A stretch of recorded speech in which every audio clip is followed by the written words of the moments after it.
I'm Neema Ngina, and I'm going to be the moderator for this session. And this session is very interesting because it's talking about emergent community development practice and training post-COVID-19. So to help us to develop our road mapping tool for 21st century practice. And we'll be having two speakers, that is Dr. Isobel and Dr. Rosemary from Ulster University in the United Kingdom. And I'm wishing you all a successful session, and I'm looking forward for interactive session. So over to you, our presenters. The platform is yours. You're welcome. Okay, thank you very much, Neema. So good morning to everyone and welcome to our workshop on developing a road mapping tool for community development in response to crisis situations.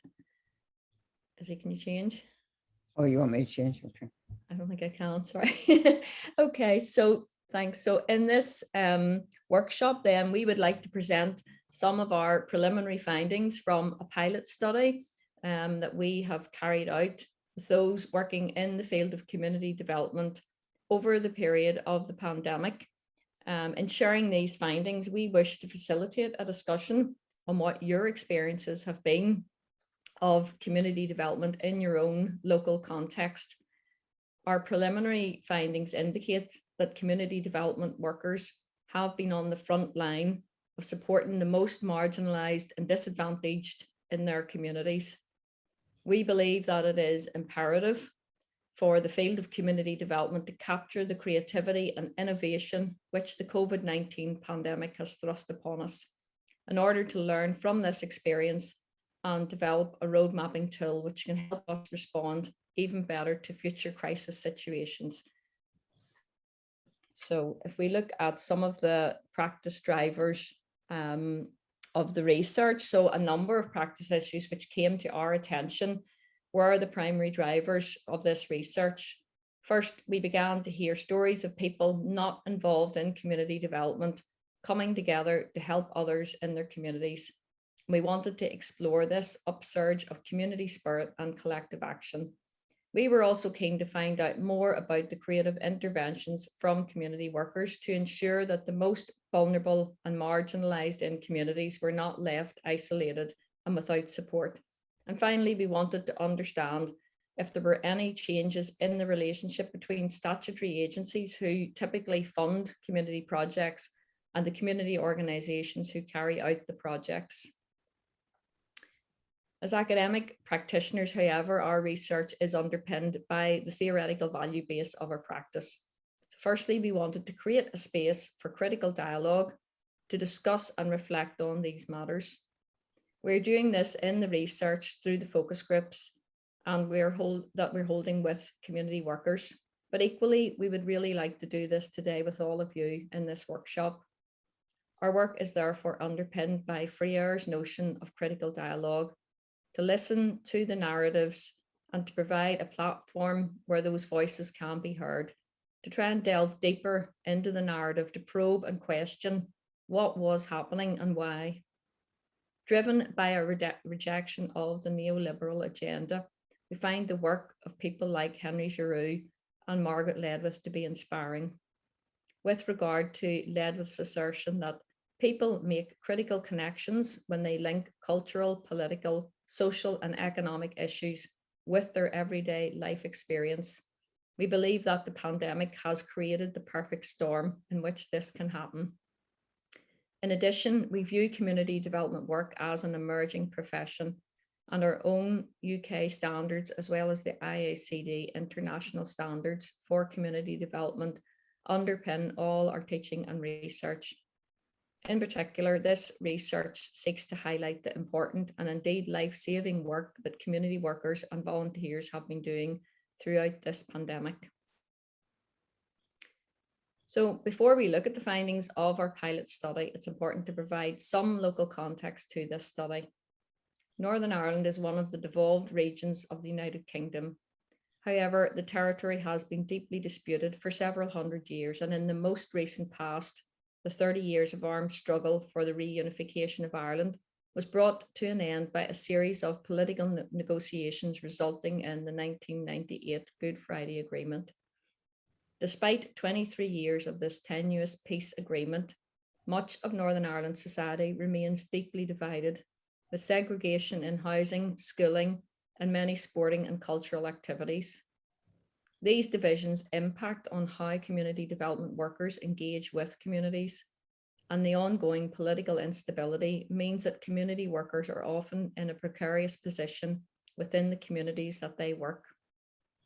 Research carried out by Faye, Morrissey and Smith after the ceasefire asserts that over 80% of violent trauma during the conflict occurred in the most disadvantaged communities.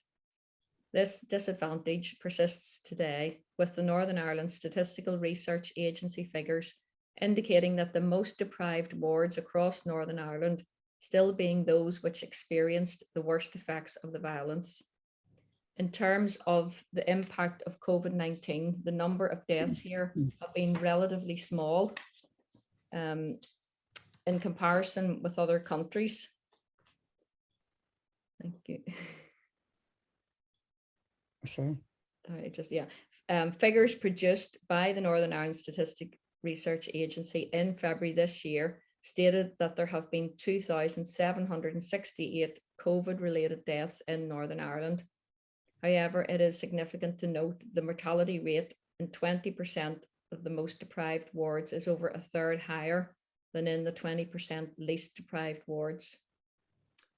Our contact with community workers engaging with the most disadvantaged communities during the period of the pandemic suggested that community workers were in fact acting as frontline workers with no recognition from government or others. We wanted to capture the stories of ingenuity and creativity in the ways which community workers were responding to this crisis, to see if we could begin to develop a roadmap for any future situations of crisis. Okay, I'm going to take over. Izzy here, and what we're looking at is what actually happened. So our methodology that we used, first of all, we had to seek ethical approval, which we got. And then we decided that we go with a qualitative approach. We decided to go for a sample. And to do that, we were looking at community workers and youth workers, and that our pilot survey would be the focus groups. And what we did was we had 30 of these workers, community development and youth workers, and they took part in 6 of the focus groups. So what did we want to find out? Well, we'd asked them some prompting questions, and we focused on 4 areas. First of all, what activities the workers were engaged in, and then what were the benefits and challenges? And we wanted to find out what issues of concern emerged for them. And then what did the workers themselves see as a way forward post-COVID-19? So that was the crux of the focus groups. Our findings then, the findings demonstrate the creativity and the innovative application to practice that interestingly came about from expressed needs rather than perceived. So the key community workers were thrown into an unprecedented situation, which was crisis, and that demanded the rapid response. And the upshot meant that they had to quickly discover what the immediate needs of their community were. So they were forced into a lockdown situation, and they had to embark on making contact with people in their local communities by gathering information through community profiling, which meant they had to make contact with local agencies also. And this proved very beneficial in most circumstances, as previous bureaucratic barriers to working together were pulled down. Workers also used door-to-door visiting. Of course, they were in PPE gear, and using the technologies available, the phone calls, the WhatsApp, the Facebook, the Zoom rooms, which we're all familiar with now. And this close contact determined what the needs were, and it highlighted the challenges and the benefits, and began to map post-COVID-19 tasks for them. So these activities were very varied and creative, from food delivery, which was a major contribution for community workers and volunteers, working closely with other voluntary organizations such as food banks and statutory agencies who provided funding in some circumstances. Some online creativity and activities that they used were chocolate bingo. I'd love to know how that happened. Quizzes, training courses with accreditation were very big on the agenda. They also had advice hubs, which helped people to get their way through benefits, get their way through what community grants were available, and health issues, such as how they were going to go about getting vaccinations, or if they needed prescriptions lifted from the local pharmacies, or get in contact with the doctor, or indeed getting tested for COVID-19. Some of the outdoor, whenever it was permissible, they started to get together packs that would give people gardening, skills, growing their own vegetables, etc. They had some activities that were sports when allowed. And then with adherence to COVID-19 rules on social distancing, they had things like the Christmas present drop-off. They went around in big buses, etc., and lorries, and they dropped off presents, toys. At Easter time, they dressed up as Easter Bunny and delivered Easter eggs to everyone who had like an Easter egg poster in their window. They dressed up as Disney heroes characters to do leaflet drops for information, just to give a wee bit of community spirit, a bit of fun. What they said the main benefits were the community profiling that were really underpinned by grassroots and organically led services. And they said that once they engaged in the community profiling, that led them into the asset mapping exercises, and then that allowed them to forge community alliances where they were able to get joined up thinking and share their ideas and share resources. They also said that the benefits were quality, in some situations, quality family time shared, and neighbours reconnecting. I'm gonna have a quote here. The people did actually start talking to their neighbours. People did start caring about their neighbours, and they did go and knock on the elderly people's door and say, "Are you okay? Do you need anything?" I thought that was fantastic, and that there was something you'll never take away. It's been a long time since I've seen that community spirit. These are the voices of some of the community workers. Some other benefits in terms of professional sharing ideas, collaborative partnerships, and reduced funding competitiveness, which was interesting. But some of the challenges that came about were like the poor connectivity of Wi-Fi. Food banks became a main lifeline as more families were faced with economic deprivation due to furlough or loss of jobs. Assessment of children presenting with things like and symptoms such as autism. There was a knock-on effect starting school, not assessed what happened later on. So they weren't assessed early enough. Some experienced the red tape of being dissolved and a freer movement of resources that greatly helped in regard of information and resources. Others witnessed a tightening of red tape, and that served to hinder much of the not much needed resources and personal assistance and professional. We've said before, poor connectivity of Wi-Fi, and then the other witnessed a tightening of red tape, and some reported this Zoom fatigue with young people. And here's another quote. They, meaning the young people, were on Zoom all day with school, and then they were expected to come out and come on in the evening, and that became difficult. So this issue of community workers unearthed economic poverty. And here's a quote here. What was really scary to me was seeing the relative and absolute poverty of my community that I just didn't know existed. It was ravaging our community. I remember seeing people who I know I've grown up with live their mortgages, and we all live in council estate, but they were the ones that had their white windows, and that signified buying their own windows because they could pay their mortgage. But they were coming to the food bank in tears because they couldn't feed themselves or their children. It was heartbreaking to see that these people who had just always assumed had it all, but they'd lost their jobs and they had nothing, and they couldn't afford to feed themselves. It was desperate. It really, really was. Then there was the digital poverty of people not having the equipment or the internet or internet access, nor having the skills. We found lots of people who hadn't got the technology. So sometimes they may have a laptop in the house, but they might also have 3 or 4 children. So to try to go on one Zoom or do schoolwork or whatever it is, some of them were able to use phones, some of them weren't, depending on what they had available. So there were loads of issues like that. Then there was the fear of getting COVID-19, the loneliness and isolation, and then the impact of a loved one due to COVID.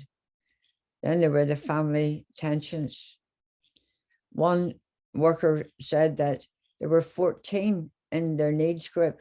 6 of them had passed away because of COVID-19, and that was heartbreaking. And isolation and fear is one of the greatest concerns for them. There was a fear of never seeing a loved one again. And then this whole idea of well-being, mental, physical health, and also domestic abuse. And so on the mental health, as time went by, you could see this is a community worker talking about a young person. With some of these young people and their mental health, you could see that maybe they weren't so wide awake. They weren't eating well. They weren't getting out and doing any physical activity. So you actually could see a deterioration over the period of time. In terms of domestic abuse, according to the statistics released by the police service, there were 31,848 domestic abuse incidences in 12 months from January 20 to January 21. And there were at least 755 calls. There was a whole aspect of stay at home, one of the public health advice in COVID-19 the world over. It was global, but as was published in the Belfast Telegraph in 2020, that was just a shadow pandemic of domestic abuse was named. We had 7 deaths in the last year from domestic abuse motivation. So the question then that we want to ask you today is, where do we go from here? And we asked this from our workers, and it was summed up in one quote. It said, I do think that there's a lasting change where people realize that it's not just about your own wee small community group. It's about a collective and how we can change the communities together and move forward together.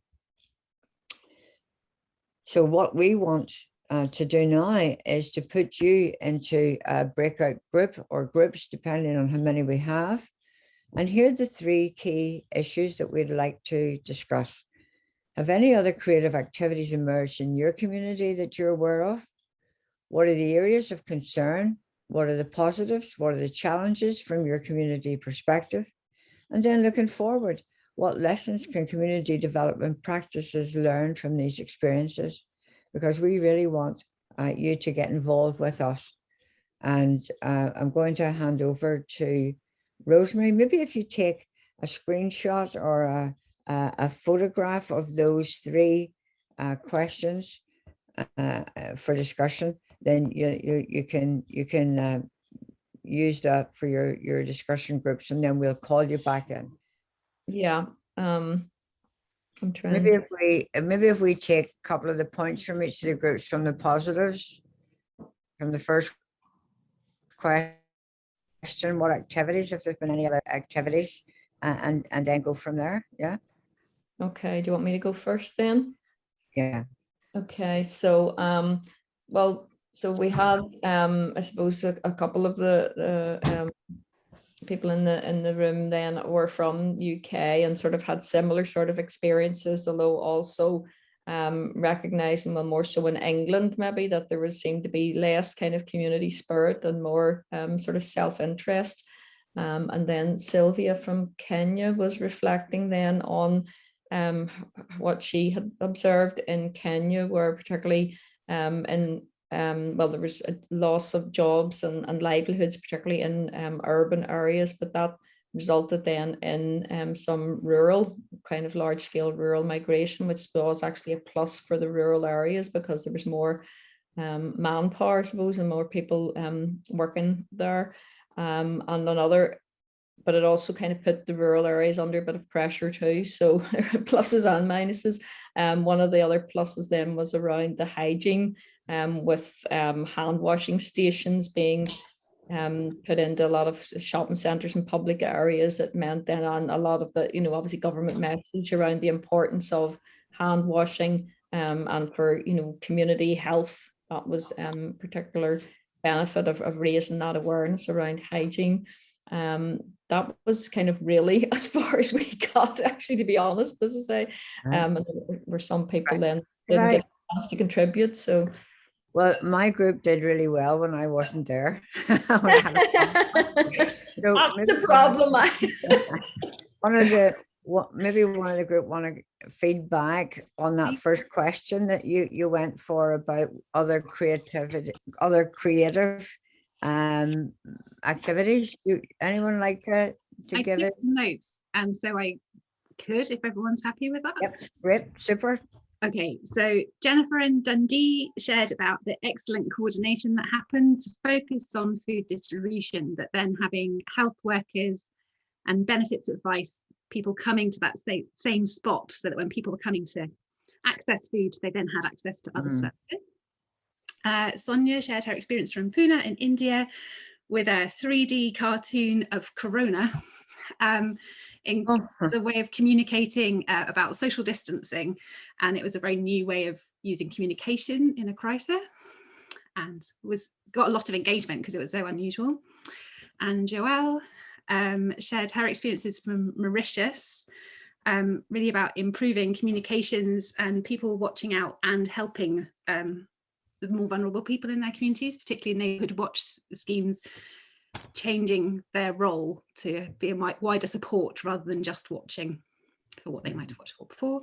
And I shared the experience here in Norwich of the City Council and the Theatre and the University coming together to create a thing called findcityneighbours.com, which is a website all about how people can do community activities without asking for permission within their communities.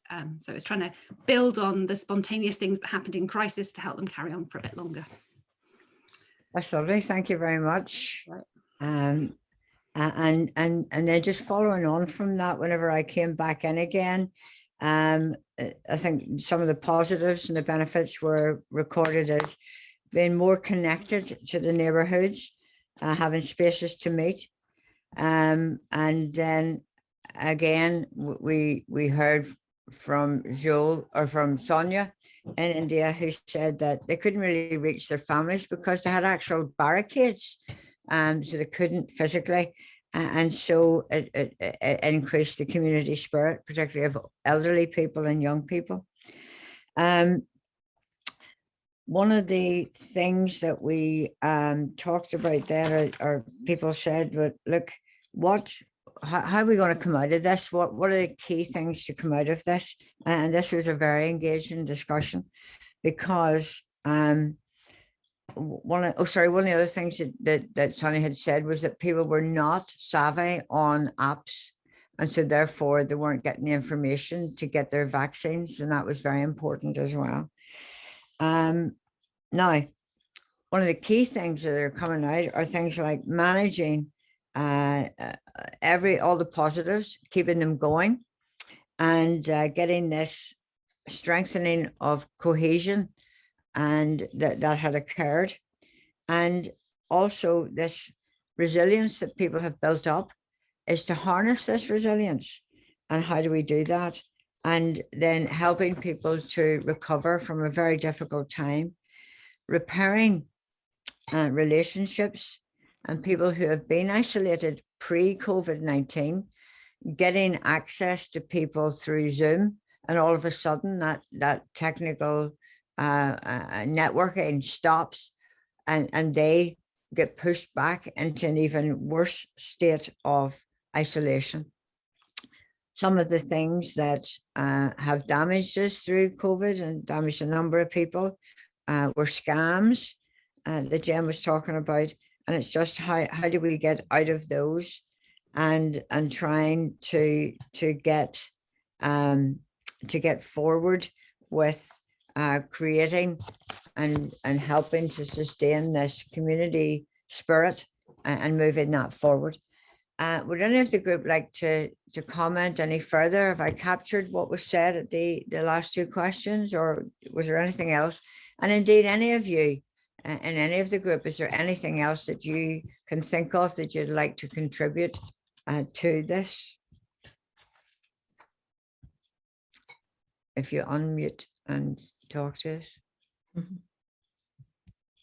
I was going to say, particularly for my group, as we didn't get on to the last couple of questions, if anyone would like to maybe contribute what they feel, particularly, I suppose, with looking forward, how they see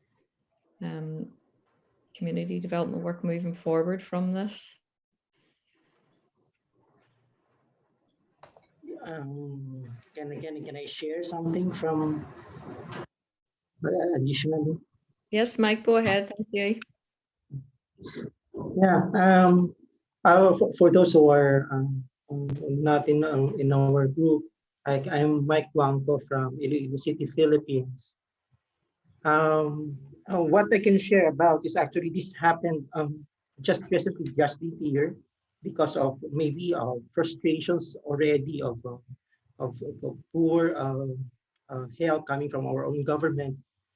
We have this what we call community pantries, whereby people donate goods, and then those who are in need of those goods just get it.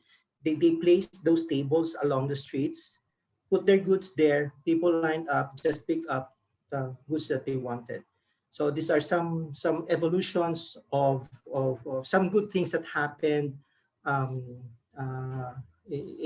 throughout. It started in Quezon City, and it had rippled effect all throughout our islands, even here in our place. So up to this time, people still have that community pantries that we have. On the other side of the coin is that still the response of our we had the longest quarantine periods as of this time. We are still under quarantine. They termed it quarantine, but it's actually a lockdown. Our city is classified under enhanced community quarantine, but it's actually technically a lockdown because several businesses aren't allowed except for essential businesses such as us in the energy sector, the hospitals, the groceries, and all those stuff. Barbershops, salons, all those other whom the government doesn't consider as essential. I don't know how do they term that. It may be essential to the others, may not be essential to some. But these people are now out of job because they are on a daily wage basis. So that's quite sad, because up to this time, vaccination rollout is very, very slow. We are still very, very dependent on whatever excess that the global market has. So that's the situation in our case. But the people here, there is hope for me, that there is really a hope, because people acted out of their generosity to provide for others without even whoever is in need just get. unfortunately, again, our government is so penchant to tag it as a terror, as a, you know, an anti-government act, because that was portrayed that as a rebuff to the government that they cannot provide for the people. Okay, thank you for that, Mike. That was very, very interesting. Okay, yeah, and Sonia saying something similar in India as well there. I'm going to put on the chat our email addresses, Rosemary, if you want to just bring it to a close then. Yeah, yeah. Can you put that? Yeah. Hang on. Yeah. So yeah, I suppose that we haven't, again, you never have long enough in these things, I suppose, to really engage in as much discussion as we would want. And apologies for obviously the Izzy, that is the wrong email address. I'm rj.moreland. Oh, well, there you go. So everyone send an email to me and I won't get it, it'll ping back. So yeah, so I guess we kind of feel, I suppose, that really what we've been doing, I suppose, this morning is presenting first of all some of our preliminary findings from the pilot study that we've been doing. Izzy very kindly, you know, we literally just had some of the recordings from our focus groups that were being transcribed, like literally just came in yesterday evening, and she was frantically trying to go through more of the data, so just to try and get as much, you know, across to people today as possible. But obviously in such a short space that it is very difficult. But again, as it was said, we see this research really as just being kind of the starting point, and we would like to develop it further. And I suppose what, you know, the idea maybe of a road mapping tool is really looking at, you know, what have been the responses from this crisis situation really that have worked well. Again, obviously taking cognizance of some of the key issues and challenges that communities have been facing. But I think, you know, what we're wanting to, I suppose, focus more on then is, well, obviously we have to acknowledge what those crises, what those difficult situations and challenges are, but then looking at how really community work does have that very creative response. And certainly from, to say, some of our initial findings, you know, we have seen how, you know, community workers have been very creative and have, you know, just quickly reacted and responded to things which are making lives better for people in communities in very difficult ongoing situations. And I think some of you certainly have shared both some of those, you know, difficult ongoing situations that we're all living through, but also, you know, some of the really, you know, fantastic responses that community workers and volunteers and activists have been able to make to the situation. So if anyone, you know, would like to be part of our research, to partner with us as we go forward, then please do, you know, email us after this, and we can discuss further, and we can you know, share the questions that we've been using, and look at, you know, if you would like to do some focus groups within your own areas, and that could be something then as a global research project that we could take forward to develop a roadmap, which would be I suppose a toolkit for those working in crisis situations. Because I suppose, as we all kind of recognize, you know, this seems like it's going to go on for a number of years, but apart from, I suppose, the actual pandemic itself, you know, there can be other crisis situations that emerge. So we feel that, you know, we could develop a toolkit for community development that would be relevant for other kinds of crisis situations as well. So I think we're going to leave it there. See, Tanisha, I think all of this gets recorded anyway, so we can go back in and pick up on any email addresses that the people have put up there. So thank you for coming to our workshop. We're delighted to share some of these initial findings with you and to find out from your own experience how community work has been helping communities across the world during this time. And as I say, we hope to hear from some of you at a later stage as well then to take this forward. Yes, and thanks to Nima and Alexander for their wonderful support. Okay, All righty. That's us. okay.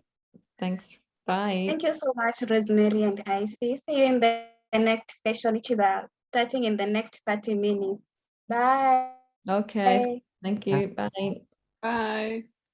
Bye.